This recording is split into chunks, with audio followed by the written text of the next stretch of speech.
Okay, everybody. Let's get this over with. 1, 2, 3, 4.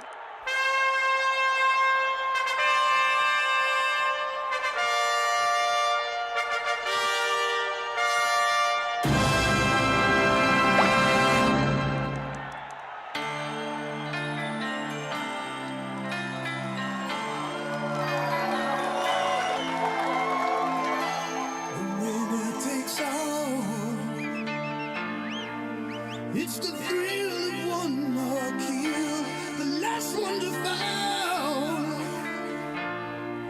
Who never sacrifice their will. Don't ever look back on the world closing in. Beyond the attack with your wings on the wind. All the gates will be dead. And it's sweet. Sweet victory, yeah. It's ours for the taking. It's ours for the fight. In the sweet, sweet, sweet victory, yeah. And the war is ours to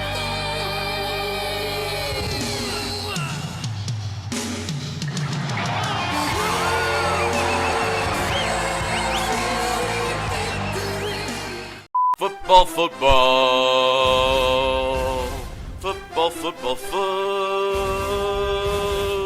Football, football, football. Football, football, football. Football, football. Welcome, everybody, to the final regular and postseason normal episode of the 2025 CRFFL season. CRFFL managers, how you doing? How is everybody doing tonight? We are done.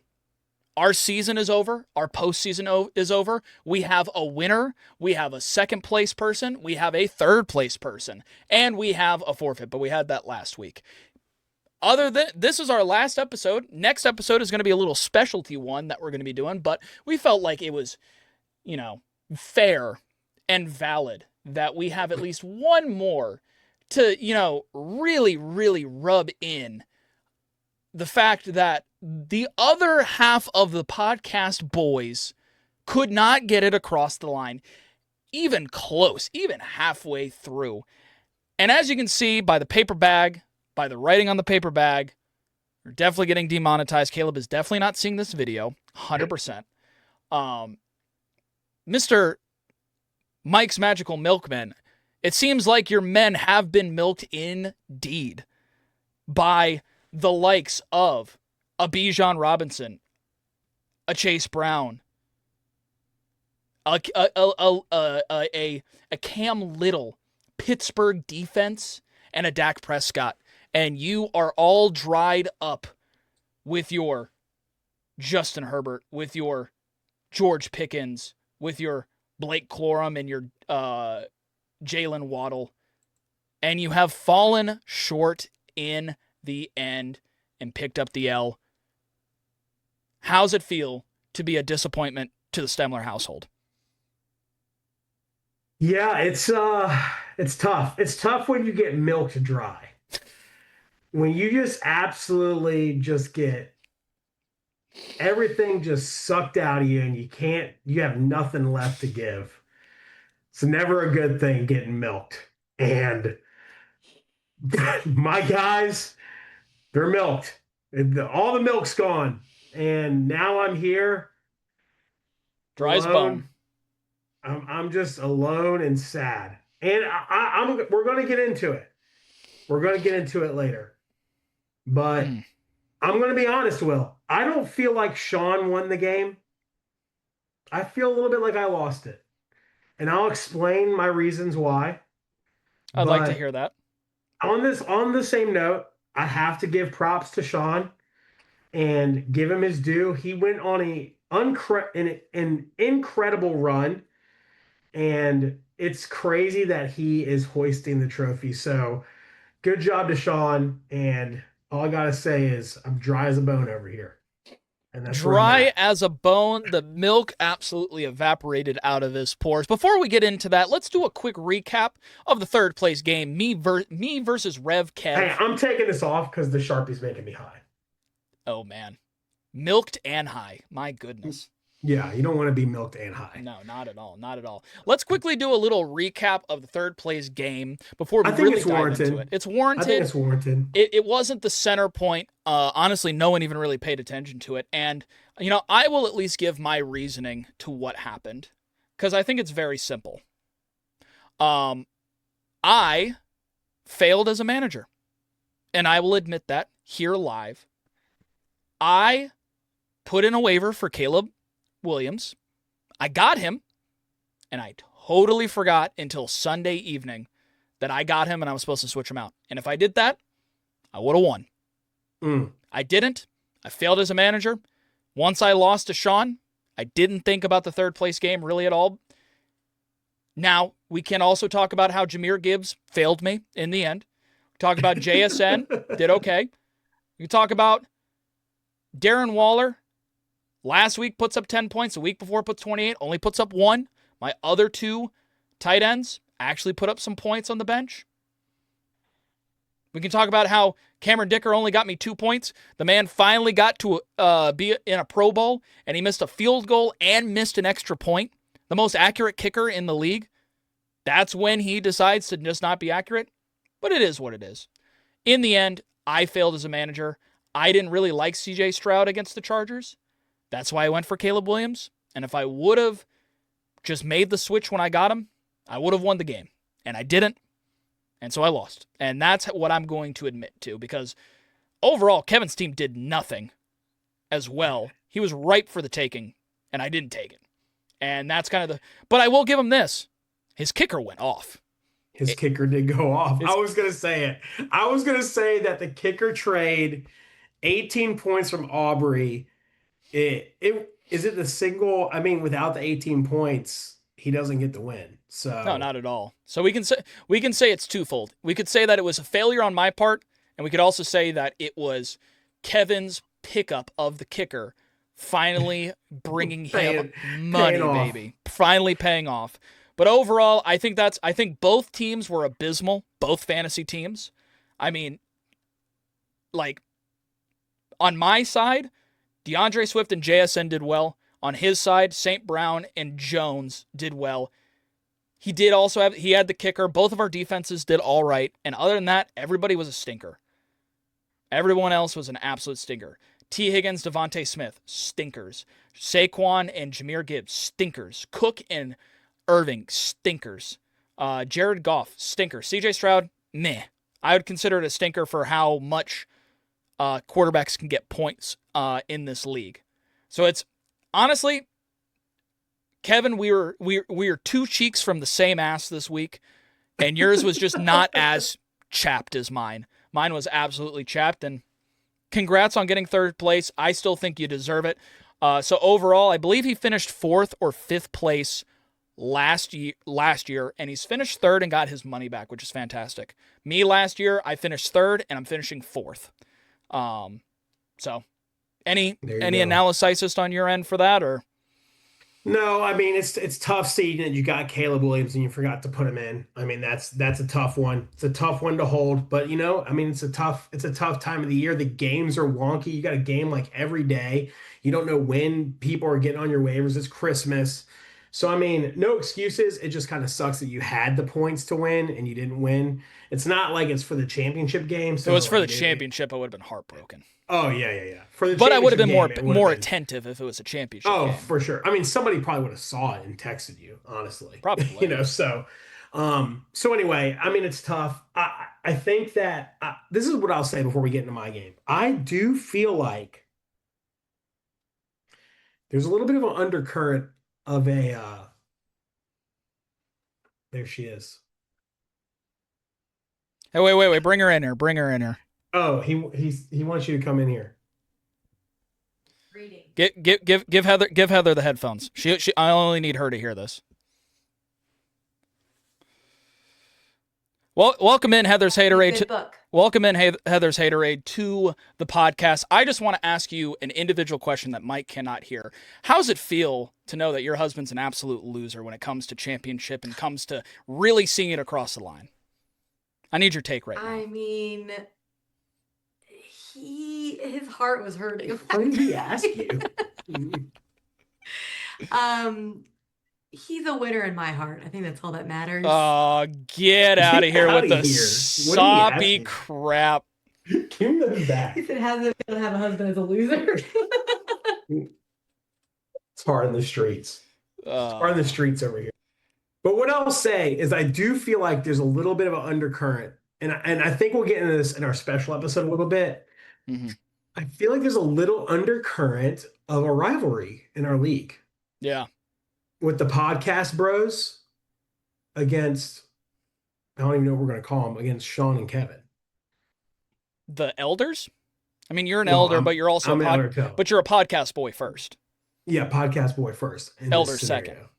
Elder second. So I feel like there's a little bit of a, Kevin's feeling all, because Kevin was talking to me. He's like, "Oh, I'm going to beat Will," and he's like, and he told me, he's like, I want Shawn to win. He's like, "It's got to be Shawn. I want Shawn to To win." be So I fair, feel- everybody wanted Shawn to win. I understand. I understand that me and you are kind of the heel of the league, which, like, I'm fine with that role. I think every good league needs a heel. I'm glad to have a heel. I'm glad to have a heel with me, but I feel like there's a little bit of a undercurrent of a rivalry wicking up. And in season 3, I think it's a storyline that could be I hope interesting so. to pay attention I to. hope more people can just come with more chest and stop pussyfooting around and really just take their whole ass and just put it on the line. And if Put it you on the if you get joked out, you get joked out, and that's just how it is. It is what it is. It is what it is. I literally had Shawn say, "You lost to an honorary girly girl." I gotta hold that. That's true, and I'll accept It it. is. And I'm not mad at Shawn for saying that because it is categorically true. It is. All right, so let's move on. And Let's this do is it. what I'll say. This is what I was saying when we get into this game. I'm going to say my piece, and Shawn will have his time. A little bit of a tease on the final episode. Shawn will have his time to say his piece. But let me just explain why I said I feel like I really lost this game. And I just think I overmanaged my team. And I really feel dumb for doing it. And let me just walk you through the scenario. Okay. First of all, Kittle goes off last week to get me the win to get in. Yeah. I watched the game, but he gets injured in the game. He's questionable all week. And I'm thinking, do I leave this guy in? And I'm like, he's George Kittle. Like, he's George Kittle. The 49ers still have something to play for. I'm going to leave him in. So I go with that decision. Then I look at my roster. I look at my defense. I see the Vikings playing the Lions. So I said, okay, I got to switch this up. So I hit the waivers, and I look up, and the Patriots play the Jets.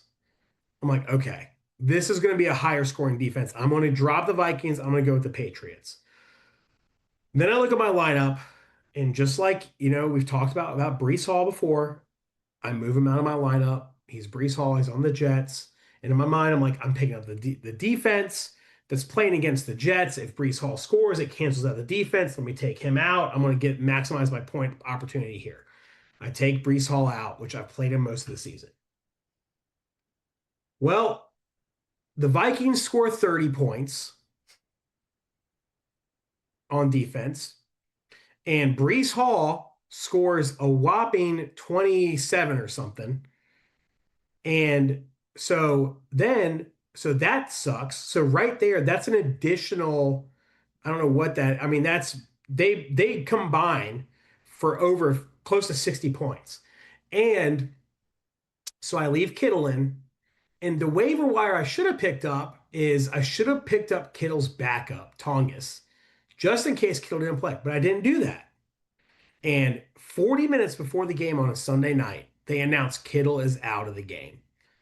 So then I'm in scramble mode. So now I got to go to the waivers. And the thing that Katie was bitching about at the beginning of the season, oh, it's not fair. It's not fair. You gotta do this. Guess where I was, Will? in the same damn situation, Always got to be prepared. and I wasn't ready. So I had limited options. I had to go to the Falcons and Rams, who was playing on Monday night, and I had to pick up from scraps.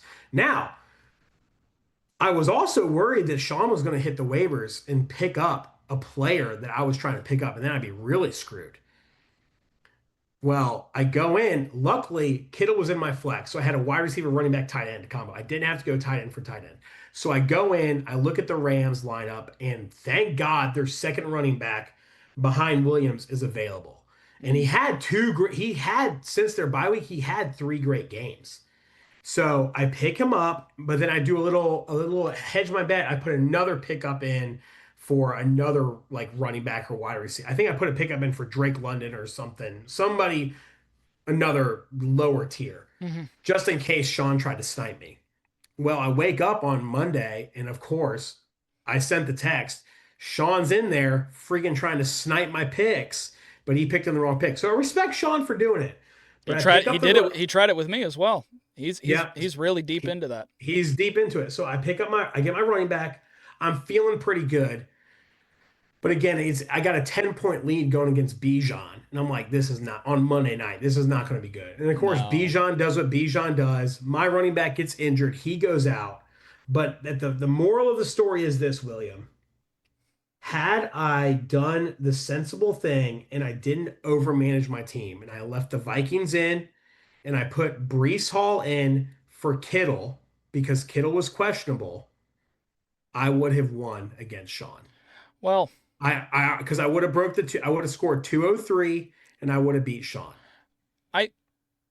I will say this just to give you a little. I think you should give yourself a little bit of benefit of the doubt. The Vikings against it was against Detroit. Yeah. I mean, I think most managers would be like, that doesn't look like a great matchup, especially when you look at New England versus the Jets. Like, I think 9 times out of 10 or 9 managers out of 10 are making that trade as well. So I don't think that was a stupid trade. And then your other substitute of putting Brees Hall on the bench. I mean, yeah, he's going against New England. New England is a top 5, at least a top 5 defense. They're a fantastic defense. And before this, he had 14 points, then he had 6 points, then he had 5 points. But I could have put him in for Waddle. You could have. You know could what I'm have. saying? I mean, that's the thing. Is just like we talked about last week. Waddle came off of 16 points last week against Cincinnati, and they were going against Tampa Bay. So it was, I think you were a little unlucky. I just, like I said, I feel like I tried to overmanage my team. Yeah. We talked about how important running backs are in our league, and at the end of the day, Brees Hall, as much shit as we talked about him, and I've gone through the ups and downs of him, he is a RB1. He is a RB1 on a team. He is. He's a 17th. He's a 17th overall running back in the league. That is not RB1 status. That's flex. That's late RB2 to flex status. He's not been fantastic. But what's Jalen Waddle?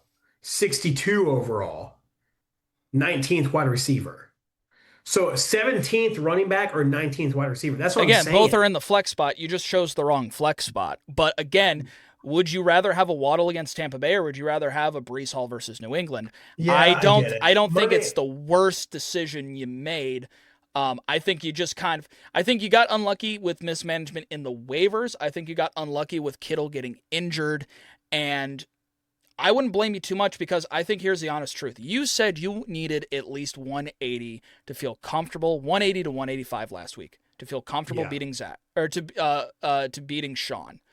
You scored 150. He scored 192. So even if you hit that 185 that you felt comfortable with, he's still beating you. Because here's the honest. I feel way better about my loss. The fact that Bijan got 47 something points or whatever. Because if he would have beat me by like 3 points, I'd be pissed. Oh, yeah. I'd be so. And I think overall, like, we really need to give Shawn the credit. You know, we talked last week of his big decision between Trevor Lawrence or Dak.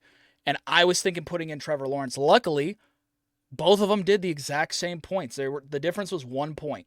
And then we also talked about the recommendation of probably benching Justin Jefferson and bringing in Genty.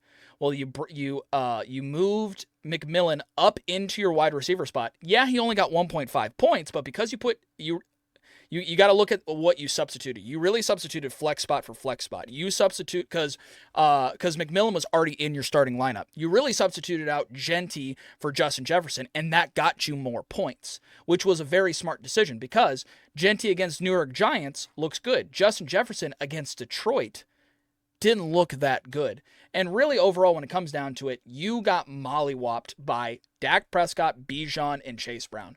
Once Chase Brown came alive is the moment that Shawn started winning games. I mean, seriously, look at his first these were his first 7-week points for Chase Brown. 15, 13, 7, 13, 11, 9, 18. And I'm very excited. I'm very excited to hear, hopefully, if he's not too busy, I want to hear Shawn's perspective on that waiver wire pickup. I want to deep dive that because you're right. It completely listen to the second half. So he went 0-7 for the first 7 weeks, and those were the points. Second half, this was his points. Starting at week 8 when he started winning and he did not stop losing. 29, 26 bye week, 25, 24, 23, 18, 21, 34, 35. He had a crazy late half with a running back pair of Bijan and Chase Brown, which is what running backs are, what win you games in the end. You had a decent quarterback. Like that's a great thing. Your wide receivers did nothing, but it doesn't matter because your running backs carried so much of the load. Literally, you had someone on your waivers or on your flex spot who got you 0 points, but it didn't matter. Didn't even matter. You still scored 190. I think overall, and I think he did well with who he put on the bench. Egbuka wasn't doing great, and honestly, with Mike Evans back, I would bench Egbuka because Evans is the number 1 guy. You did that. Justin Jefferson, we talked about. You put him on the bench. Quentin Johnson against Houston, I'm actually surprised he got 18 points because Houston has a great defense. Even though he scored 18 points, I think that was the right decision because you have no clue how Quentin Johnson's going to do. No. A little unlucky there. And then Dallas Goedert against Buffalo, I think that's a good decision as well. And I mean, Fannin did get questionable, but he got you more points as well. So I think overall, Shawn picked the best lineup he could have gotten, and it worked out in the end. And I think that's more testament to how I think you did do. I think it's not just one thing. There's a lot of things, but I don't think the main reason why this is the scenario we're talking about is not because you lost. I think it's because Shawn won. I mean, we can talk about, if I would have had the Vikings defense, even though they were going against, this person, and I kept this person and then that, I mean, we're talking about all these hypotheticals. I mean, if my mom had balls, she'd be my dad, but she doesn't, and she's not. And that's kind of just the reality of the situation. I think your decisions in what you decided were valid. I think it's valid to pick up New England's defense and play them instead of the Vikings. I think it's valid to put Breece Hall on the bench against New England, especially when you pick up their defense. I think all of that is logically sound. You just got unlucky. And that's what happens in fantasy. It is.